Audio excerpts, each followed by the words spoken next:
एकमात्र कर्तव्य कौन? यह नारद पुंडरीक संवादरू आमे भल भाव बुझीपर।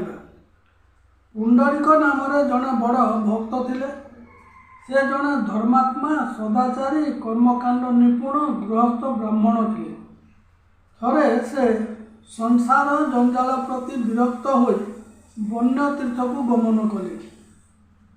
से केवल फलमूल खाई गंगा, जमुना, गोमती, गंडुकी, सरजू, सरस्वती, प्रयाग तथा हिमालयर पवित्र तीर्थ को अतिक्रम करी शालग्राम क्षेत्र में पहुँचे।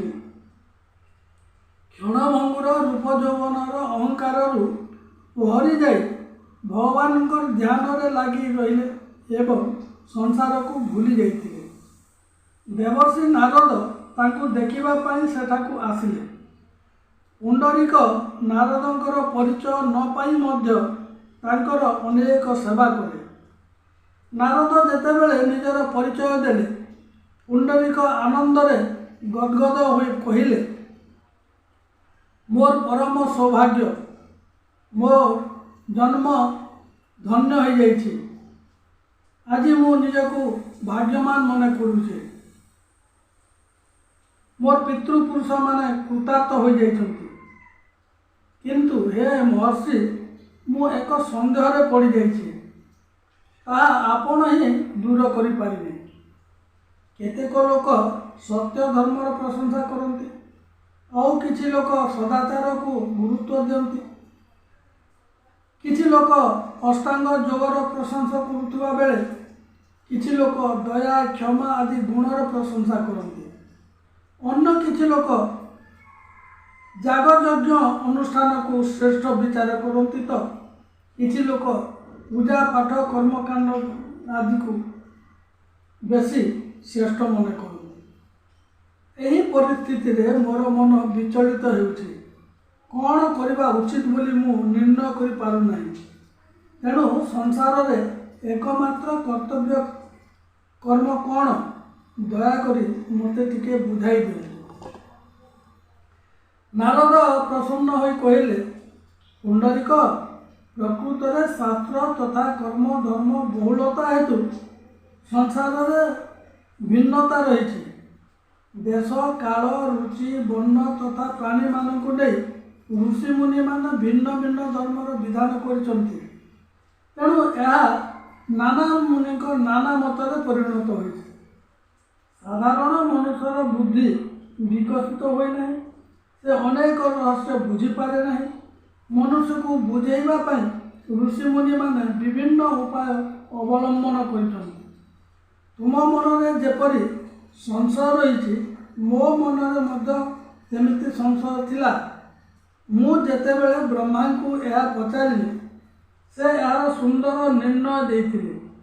ब्रह्मा मते जहा कहिथिले मु ताहा तुमको कहूछि। भगवान ही परम ब्रह्म अटंती। भगवान ही परम तत्व अटंती। भगवान परम वृत्ति और परम आत्मा अटंती। भगवान नारायण प्रभुंकर प्रभु अटंती, गुरुंकर गुरु अटंती। तांको ठारू बड़ी आउ केही नाहंती। एही संसार रे जहा सब देखा जाउछि, सुना जाउछि, सबुथिरे भगवान सबुबेले रहिचंती। बड़ बड़ राजपथ गुड़िक जेपरी सहर सहित लगी थाए, बड़ बड़ नदी जेपरी समुद्र रे मिसी थाए, सेहीपरि समस्त मार्ग भगवान ठारे शेष होइଥାଏ। मुनि माने जेपरी रुचि, जेपरी मति, सेपरी भिन्न भिन्न नाम रूप में बुझाई अछंती। केतेक ऋषि भगवान को विज्ञान कहती, केतेक परम हंस कहती, आउ केते ऋषि मुनि तांको ब्रह्म बोली कहती। अन्य केते ऋषि माने अविनाशी काल कहतिबा बेले केते ऋषि सनातन जीव बोली कहती। किए क्षेत्रज्ञ कहे तो किए परम तत्व कहती। जदि शास्त्र एक होइथांता तेरे ज्ञान मध्य एक होइथांता, किंतु शास्त्र अनेक होइथिबारु संशय रहित ज्ञान होई पारु नाही। तथापि जो बुद्धिमान महात्मा माने दीर्घ दिन धरी शास्त्र गुड़ी को ପଢ଼ିଛନ୍ତି, ମନନ କରିଛନ୍ତି ତଥା ସବୁ ଦିଗରୁ ବିଚାର କରିଛନ୍ତି, ସେମାନେ ଏହା କହିଛନ୍ତି ଯେ ସବୁବେଳେ ସବୁ ସ୍ଥାନରେ ଅହରହ ଭଗବାନଙ୍କର ପୂଜା ହିଁ ଏକମାତ୍ର କର୍ତ୍ତବ୍ୟ କର୍ମ ଅଟେ। ବେଦ, ରାମାୟଣ, ମହାଭାରତ ତଥା ରାମାୟଣ ପୁରାଣ ଗୁଡ଼ିକରେ କେବଳ ଭଗବାନଙ୍କର ଯଶ ଗାନ କରାଯାଇଛି। ବେଦ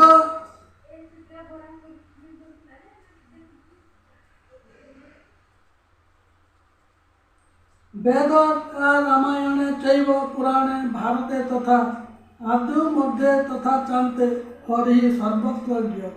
ଅତଏବ ଶୀଘ୍ର କଲ୍ୟାଣକାରୀ ଇଚ୍ଛା ରଖିଥିବା ଲୋକ କର୍ମତତ୍ପର ହୋଇ ଭଗବାନଙ୍କ ସେବା କରିବା ଉଚିତ। ଏପରି କହି ବ୍ରହ୍ମା ଯେତେବେଳେ ମୋର ସଂଶୟ ଦୂର କରିଦେଲେ, ହେ ପୁଣ୍ଡରୀକ, ମୁଁ ସବୁବେଳେ ନାରାୟଣ ନାରାୟଣ ହେଉଛି। ଭଗବାନଙ୍କୁ ଆରାଧନା କରି ପାପୀ ହୁଅନ୍ତୁ ବା ତପୀ ହୁଅନ୍ତୁ, ସମସ୍ତେ ଉଦ୍ଧାର ପାଇଛନ୍ତି। ତେଣୁ ତୁମେ ମଧ୍ୟ ସନ୍ଦେହ ନ ରଖି ସେହି ଭଗବାନଙ୍କର ସେବା କର, ଯେଉଁ ଭଗବାନଙ୍କ ଠାରୁ ସମସ୍ତ ଭୂତ ଉତ୍ପନ୍ନ ହୋଇଛନ୍ତି, ଯାହାଙ୍କଠାରେ ଏହି ସମସ୍ତ ବିଶ୍ୱ ବ୍ରହ୍ମାଣ୍ଡ ବ୍ୟାପୀ ରହିଛନ୍ତି, ଅର୍ଥାତ୍ ଯେଉଁ ଭଗବାନ ସ୍ୱୟଂ ବିଶ୍ୱ ରୂପରେ ପ୍ରକାଶିତ ହୋଇଛନ୍ତି, ସେହି ଭଗବାନଙ୍କୁ ନିଜ କର୍ମ ଦ୍ୱାରା ପୂଜା କରୁଥିବା ମନୁଷ୍ୟ ପରମ ସିଦ୍ଧି ଲାଭ କରନ୍ତି।